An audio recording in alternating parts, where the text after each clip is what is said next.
This is the Little Moments Count radio podcast, created in partnership with community radio stations throughout Minnesota. Each episode, you'll hear interviews with early childhood experts on how to support the important brain development that takes place in the first 1,000 days of life, just through little moments every day. Learn more at littlemomentscount.org/podcast. This episode of For the Culture is presented in partnership with Little Moments Count and Minnesota Public Radio. Shout out to NPR. Little Moments Count is a statewide collaborative focused on helping parents and caregivers learn about the importance of brain development in the first 3 years of life. Nearly 80% of brain growth happens in the first 1,000 days, and small moments of interaction like talking, playing, reading, and singing help create the pathways that build a child's brain during this early stage of life. For more information, you can visit at littlemomentscount.org. For the Culture is excited to be partnering with Little Moments Count to host conversations focused on early childhood development, and we'll be having guests every other week or so to talk about their involvement in Little Moments Count and how they view the role of early childhood development in creating bright futures and strong communities. Today's guest, don't allow me to not butcher your last name. You're okay? Good. So we're going to check this mic real quick. Jocelyn, what is your last name? Pickreign. Okay. See, I probably would have got that right. Yeah. Jocelyn Pickreign has over a decade of experience working with children and families. Since 2019, she has had the privilege of managing the Children and Youth Services Department at Simpson Housing Services, which supports young people and families through early childhood home visiting, tutoring, and mentoring programs. Can't wait to talk about that. Education, advocacy, and parent support. Jocelyn received a BA from McAllister College and a master of public policy from the Humphrey Institute at the University of Minnesota. Shout out to the U of M. Jocelyn is also a policy and also an endorsed early childhood mental health specialist. Sorry about that. Through the Minnesota Association for Children's Mental Health, and serves on the executive board of the Minnesota Coalition for Family Home Visiting. That's a lot of words in an intro just for us to say hello to Jocelyn. Hello. How you doing? I'm good. How are you? That's a lot of words. It's in your a lot intro. of words. So all of that. First of all, when you're a part of an intro like that, right, and people are reading it, and how does that make you feel? Does that remind you of all the things that you've done or that you do, or does it make you uncomfortable, or how do you feel about that? I think it's one thing to know that I've done it all, and then it's another thing to hear somebody read it all out, and there's a part of me that's like, oh, cool, I've done all of those things, and then there's another part of me that like, I was not expecting to be seen in that way on a Saturday morning like this. Yep. There you go. And that's kind of what I was thinking. I was like, man, this is pretty dope, though. So shout out to you. Thank you for joining us. Thanks for having me. Of course. To start, can you tell us about Simpson Housing Services?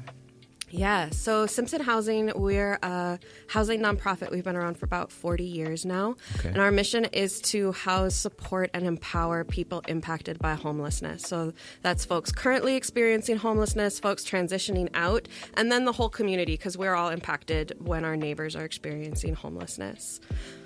So your early childhood home visiting program, how does that support families that are homeless? Yeah, so, we know that unfortunately homelessness and poverty can kind of occur cyclically, like in generational cycles.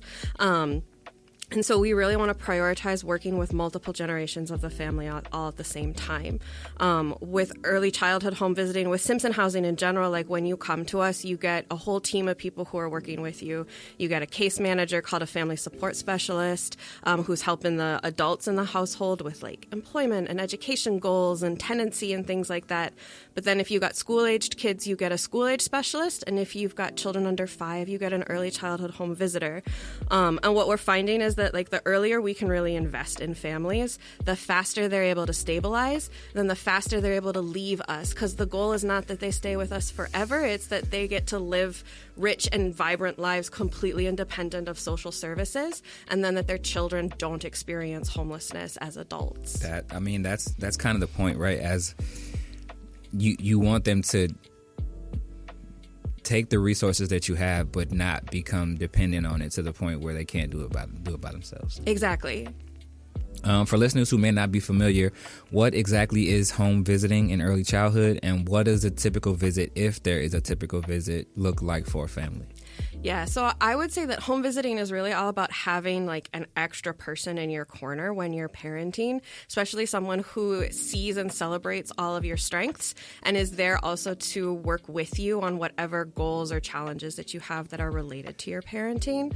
I feel like homelessness can be a really isolating experience. I think parenting sometimes can be a really isolating experience. Mm-hmm. And so to have somebody who is not only willing but excited to hear about how you're feeling about parenting, what you're thinking about parenting, all the minutia of parenting can matter a lot, especially because children are growing and changing so fast in that early period.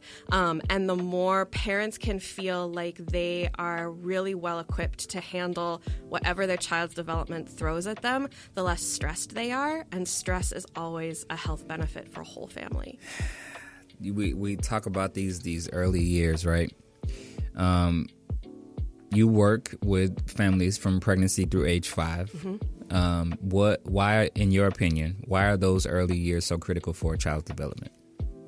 I mean, I think you said it at the beginning, right? Like 80 to 90% of a child's brain development is going to happen by age 5. That's crazy. Isn't that nuts? And like our brains are practically fully like the size they're going to be as adults by the time we're 5. And we do some of our most like intense learning and growing in that period. And so this is like the foundation of how a baby understands the world, how a baby understands who they are in relationship to the world.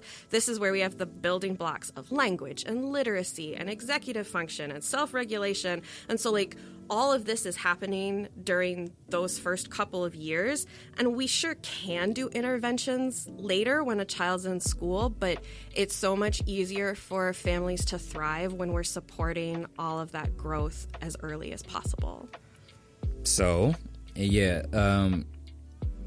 we talked about, you already mentioned like one of the reasons why you help families so much is because you're trying to build confidence. The building of parental confidence and reducing isolation, which you also mentioned about how parenthood is kind of isolating. Mm-hmm. Why are those two things so important for both parents and their children to kind of focus on? Yeah, so when I think about kind of like isolation and maybe lack of confidence, I often think about stress. And I think that toxic stress and chronic stress, which we see a lot in our families who are transitioning out of homelessness, like that has major physical and emotional health impacts. And it can impact a parent's ability to form what we call attachment with their baby, that kind of bond that tells the baby that like, I know that a fact about the world is that all my needs are going to get met.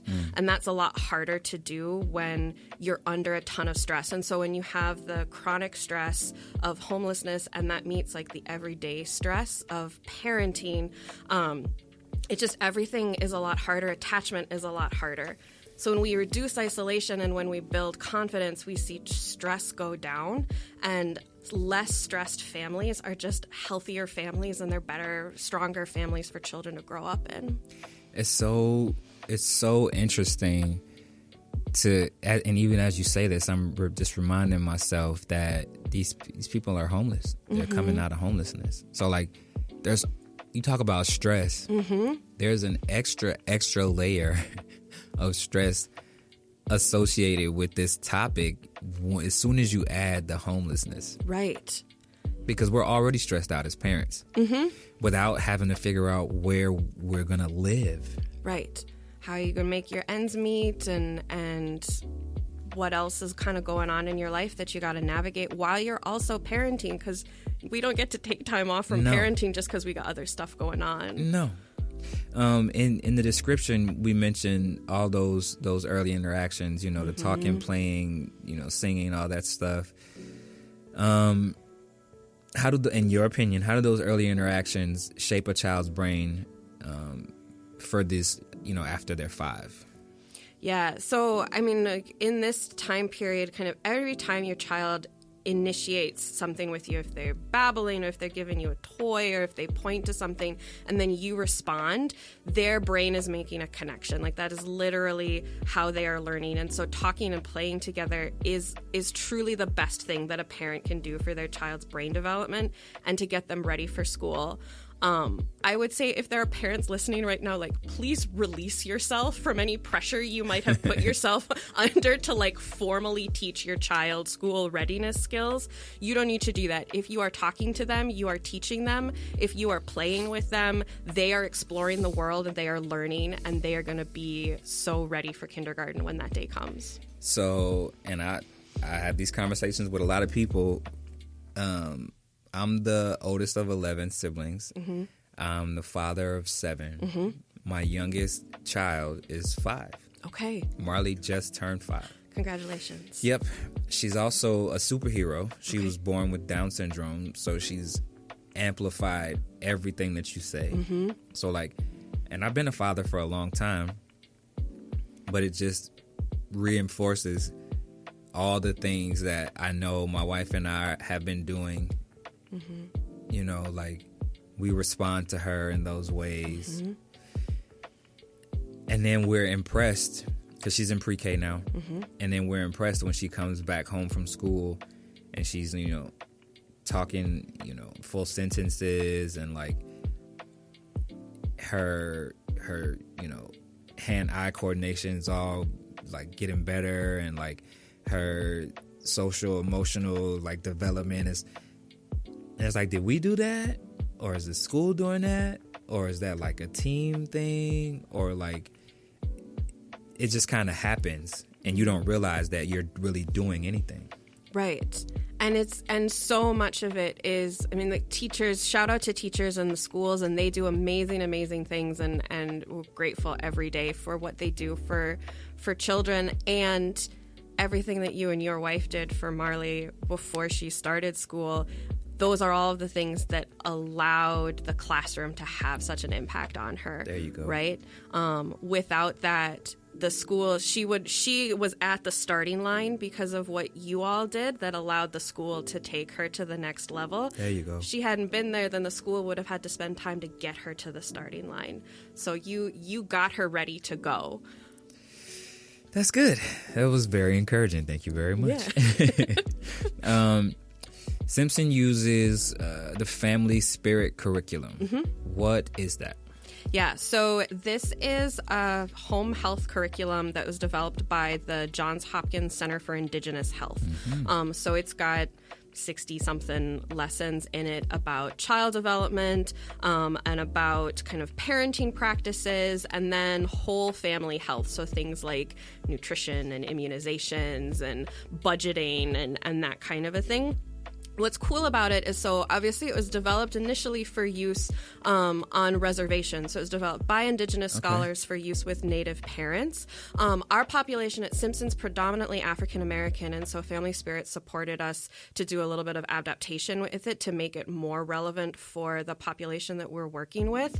But even without any like specific tweaks, one of the things that I love most about Family Spirit is that it's got this very accessible evidence-based information, but it also makes very intentional, deliberate space for parents to share their cultural ways of knowing about parenting, their traditions about parenting, and their expertise on their child, right? Like, every parent is the world's leading expert on their baby, and I can't bring that knowledge to the table. So when we're meeting with and doing these lessons, they're not just an empty vessel that we're pouring into. They've got parenting knowledge that has sustained their family up to this point, that sustained their family for generations. And so we're ending up really pooling our knowledge together to build a parenting toolkit that is more robust than anything either of us could have come up with individually. And that's what I really love about that curriculum.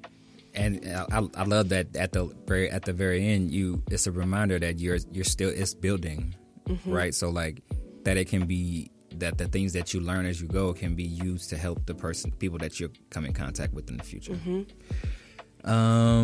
Okay, can you know, these conversations, they sharpen me, but there's never enough time. Like we could just talk all day. We could. Okay. So we talked about this early intervention.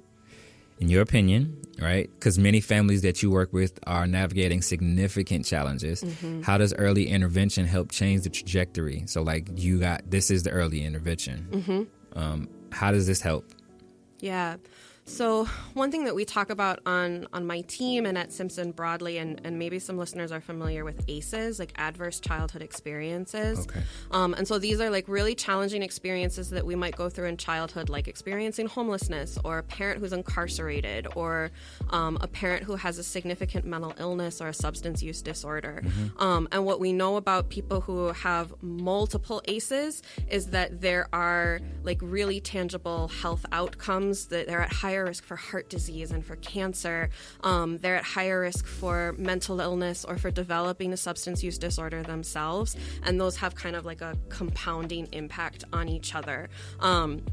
And so when we can intervene early, we're doing two things. One is that we're trying to support any healing that might need to be done from ACEs. We're trying to prevent more ACEs from occurring, but we're also trying to invest in what are called positive childhood experiences or benevolent childhood experiences, which are these like, there's this really cool growing body of research that is showing that experiences like stable caregivers, supportive families and communities, little moments like nighttime routines, going to the playground, these little moments of joy and predictability, that these things have an outsized protective impact against ACEs. So that even if we can't change the past, in the present, in this moment, we can invest in families in a way that allows them to build more and more positive childhood experiences into their child's life. And that completely changes a child's trajectory. This is the work. This is the work. Shout out to you, Jocelyn. This is the work. This is the work that inspires me, because there needs to be people that are willing to do this kind of work, right? Otherwise, oh man, but like it's probably is it a thankless job, or is it? No, it's like over gratitude. It's beautiful, and I mean I think anytime you're working with people, like you have low lows, but the highs are so incredibly high. And I get to meet so many incredible people in my job, and to be a small part of how our community together works to invest in our children. I mean, we say on our team that kids do better when parents do better, but parents also do better when kids do better. Yeah. And so to be able to just support families kind of building the community that they want to live in is something that humbles me and makes me really grateful. See? And that's the right answer. Yes. But that's the right answer. You're doing it for the right reasons. I feel this because you say something so simple, but it's profound. There are low lows, but the highs are so high. So like I've been a youth mentor. I mean, I'm the oldest of 11 siblings. So I don't think I had any other choice. I'm pretty sure it was your whole childhood was mentoring. Yeah, it's kind of been there. Yeah. But to see, and you don't mind them needing you at first, but to get to a point with someone where you realize that they no longer need you because like they can stand on their own, like they got it now, and to see them kind of go and like do their thing is like, yo. Yeah. It's the best. The best part is when people are able to go out and go like, I don't need you anymore. And you're like, correct. you don't. And look at you not only having all of these strengths, but recognizing that you have all of these strengths. And that's the best part. So I'm going to give you a chance. Good luck with this question. Okay. Because I know when people ask me just to try to think about one, unless I knew the question was going to be asked to me, I'm not prepared to ever think about one. So can you share a moment or a story that really captures the impact of home visiting on a parent or a child? I know. Just one. Just one. Okay. There is a family that's coming to mind that we worked with a while ago, and this was a mom who had been in and out of foster care for most of her childhood, and so she had not had a real strong relationship with any caregiver in her childhood, and she was very aware of this. And so when she had a baby, she had the normal parenting stress, but she also had this sense of like, there is no possible way I'm going to be able to do this. I never learned how to be a parent because nobody ever parented me. Yes. Right? And so she was terrified. But she agreed to work with us, and she was vulnerable, and she put herself out there, because it can be hard to let somebody come into your home and talk with you about parenting. That's vulnerable, but she welcomed us in, and her home visitor met with her really regularly, and they worked on routines and helping her understand childhood development and helping her regulate. And I remember once her home visitor came back to the office, they were telling me about this, and they were like, her baby was crying, and he was really upset about something, and she was just holding him and bouncing him and cooing at him. And I told her, you are so good with him. Like, look how connected and attuned he is to you. And she said, I'm not so scared of this anymore because I know I'm a good mom. And it was true. She was a good mom. She was doing all the things that good moms do, but for her to not only be doing all those things, but to recognize it and to claim it and to feel like, I've got this. I can give my baby everything that he needs. It was so powerful.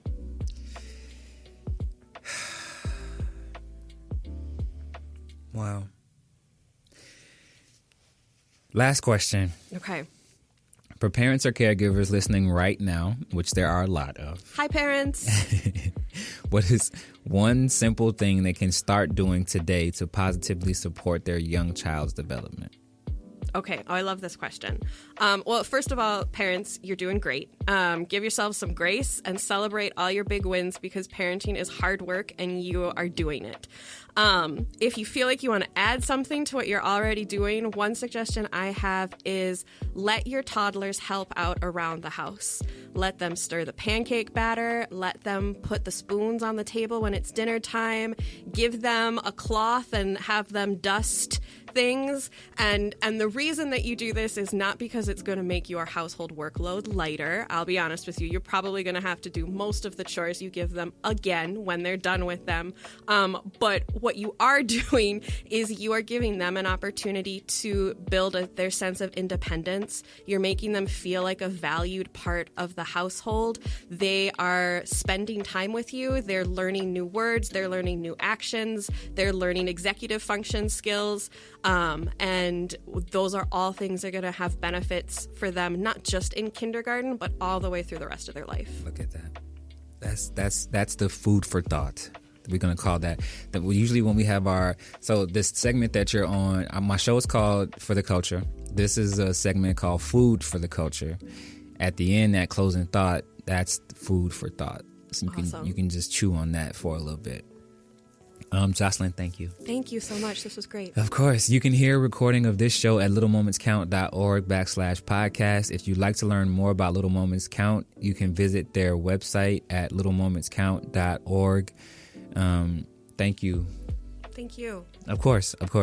Ladies and gentlemen, you are listening to 98.9 FM radio for all. This is For the Culture. Thanks for listening to the Little Moments Count radio podcast in partnership with community radio stations throughout Minnesota.